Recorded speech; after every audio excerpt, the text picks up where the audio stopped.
明明要你見到單兇案，係要你殺人。你覺得我哋兩個喺度遇到真係咁啱啊？見到兇手殺美美姐又係咁啱啊？係個天啊！個天啊！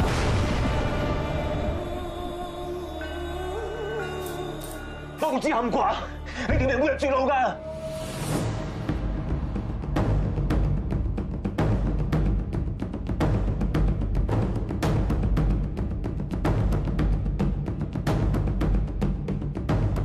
紅筋貫穿眼球啊，叫隻物貫精，嗰時你會殺人㗎。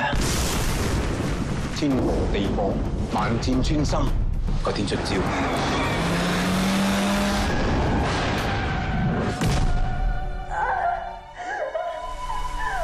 殺人啊！上面殺緊人啊！你兇手！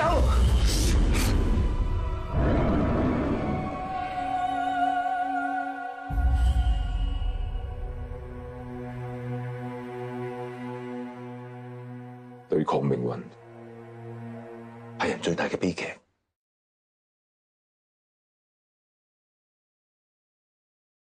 Et bonjour à tous, bienvenue dans cette nouvelle vidéo. Aujourd'hui, je vais vous faire un petit retour puisque j'ai enfin vu le Mad Fate de Tsui Cheng. Vous savez, le bien que je pense des deux derniers films de ce réalisateur, enfin qu'on a vu, enfin que j'ai vu, à savoir tout le bien que j'ai dit de Limbo, qui est un véritable chef-d'œuvre, et aussi de City of Darkness, aka Twilight of the Warrior, Walled In, qui est un film d'arts martiaux hallucinant.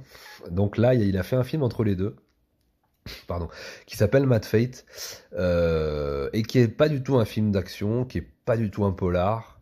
C'est vraiment ce qu'on peut appeler un ghost kung fu comédie, pas non plus, mais en tout cas le film de fantôme, je dirais, voilà. Parce que Ghost Kung Fu Comedy, vous savez, c'est tous ces films de chasseurs de vampires, Mister Vampire et compagnie. On avait fait une émission d'ailleurs spéciale dédiée à ça au Raging Fire Club, donc Mister Vampire et compagnie. Donc là, on s'inscrit dans un film plutôt film de fantôme avec un côté un peu polar, puisqu'il n'y a pas de kung fu et il n'y a surtout pas de comédie, même s'il y a des petits moments comme ça un peu tellement dingue et tellement fou que ça en devient comique. Et donc je dirais plutôt que c'est un film fiévreux et un film sur la folie en fait, qui s'empare. On est encore une fois dans la thématique de la folie et de l'enfermement, puisqu'en fait on suit le personnage d'une espèce de prêtre taoïste, on va dire un peu dans la grande tradition des Mister Vampire et compagnie, mais qui va être vraiment frappé de folie lui-même, et qui va vouloir absolument changer le destin maléfique d'un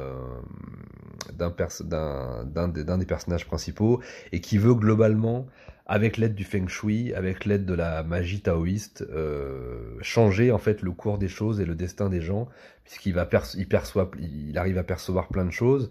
Et on l'appelle pour changer le feng shui des gens, et puis parce que les gens sont frappés par un malheur, et lui il le voit et il essaie de changer leur destin, alors qu'en fait il va se rendre compte que ça va être beaucoup plus compliqué que ça. Le film est particulier, puisque il dure à peu près 2 heures.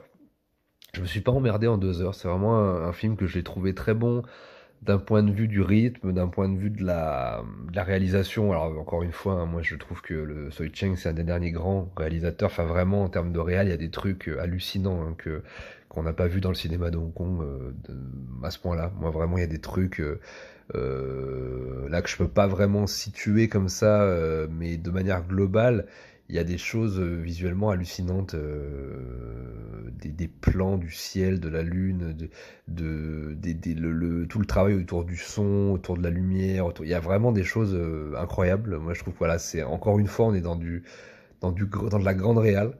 Après, ce que le film raconte en soi, c'est assez déprimant dans l'ensemble. Ça m'a fait un petit peu la même sensation que le film dont je vous avais parlé, Rigor Mortis, qui utilisait un petit peu d'ailleurs ce thème de la Ghost Kung Fu comédie en reprenant la figure d'un moine taoïste qui essaye de sauver une âme, et je trouve, alors c'est pareil, Rigor Mortis, magnifiquement réalisé, un des films les mieux réalisés que j'ai vu dans les années 2010.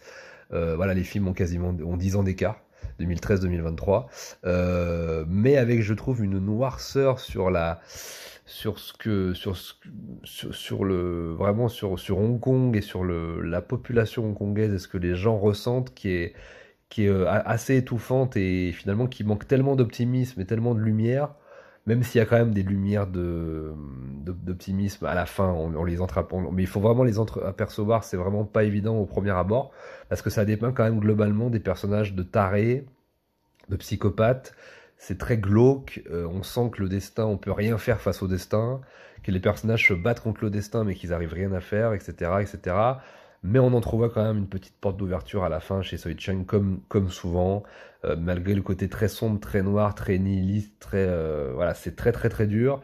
Le film en fait nous met sans arrêt dans une espèce et d'ailleurs il est très fort à ce niveau-là.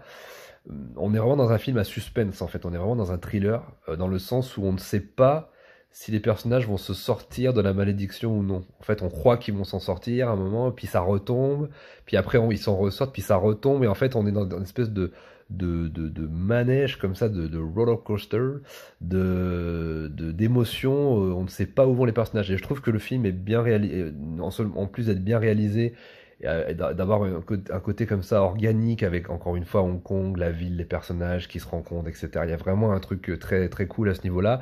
Et en plus de ça, il nous met dans un état de suspense qui fait qu'on s'emmerde assez rarement. Alors qu'il n'y a pas de scène d'action, hein. C'est vraiment pas du tout un film d'action. Il y a très très peu de comédie, il y a très très peu de moments. Il y a beaucoup de moments très glauques et très noirs, mais il arrive quand même malgré tout à nous emporter dans le récit et avec la réal et avec ce que ça raconte. Donc là-dessus, chapeau.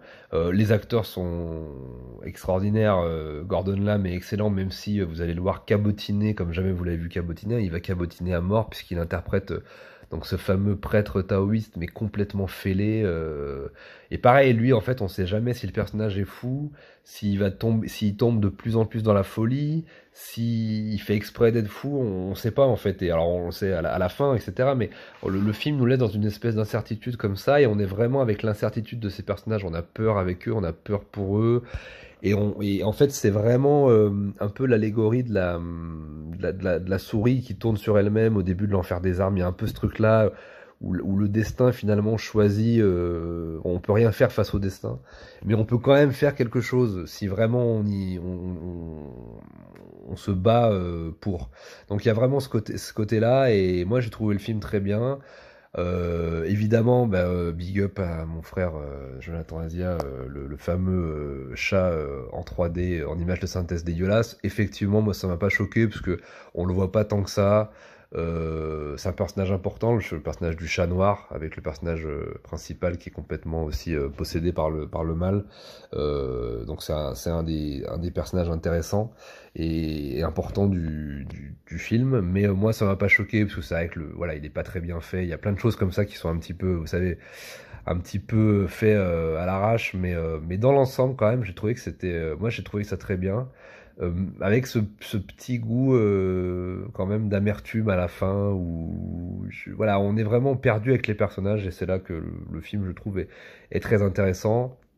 On retrouve évidemment je trouve avec Soi Chung, on retrouve encore la folie et la radicalité de ce que pouvait être le cinéma de Hong Kong à l'époque, et là-dessus voilà, c'est vraiment un réal qui perpétue cette tradition-là de cailloux dans la chaussure, un petit peu de ce type de film-là.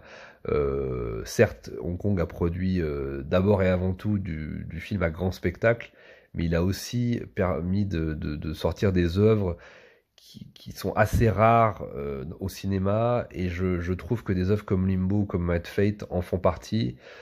City of Darkness, peut-être un peu moins. Là, on est plus du coup dans une autre époque où on rebascule en tout cas dans plus du cinéma de divertissement, mais avec quand même une épaisseur et une dimension supplémentaire qui va au-delà du simple cinéma de divertissement.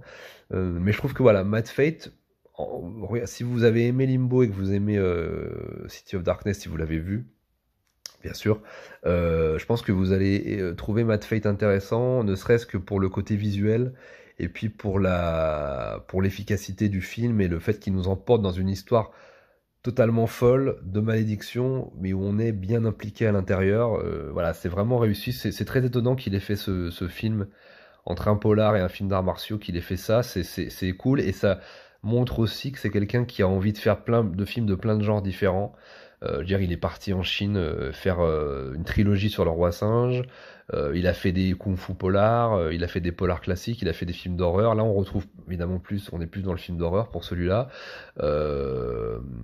Mais je trouve que voilà, c'est un des derniers réalisateurs intéressants, enfin peut-être le plus intéressant du cinéma de Hong Kong actuellement. Et vraiment, alors le film, il y avait quand même un petit peu de monde. La salle était pas remplie, mais il y avait quand même du monde dans la salle, donc c'était quand même bien. C'est quand même un cinéma qui attire.